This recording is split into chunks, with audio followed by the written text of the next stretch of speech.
അരവിന്ദ് അതുപോലെ ഇപ്പൊ ശരത് സാർ ഇങ്ങനെ നമ്മുടെ ഭജൻ കണക്റ്റിൽ പുതിയ പുതിയ ആൾക്കാർ ഇങ്ങനെ വരുമല്ലോ ഗസ്റ്റ് ആയിട്ട്, അതൊക്കെ അപ്പൊ നിങ്ങൾ എങ്ങനെയാണ് ഇവരെ കൊണ്ടുവരണം എന്നൊക്കെ?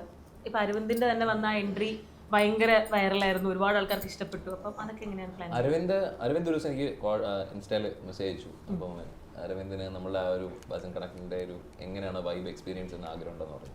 ഞാൻ പറഞ്ഞു അതായത് പ്രോഗ്രാം കാണാൻ വേണ്ടിയിട്ടാണ് അരവിന്ദ് ചോദിക്കുന്നത്.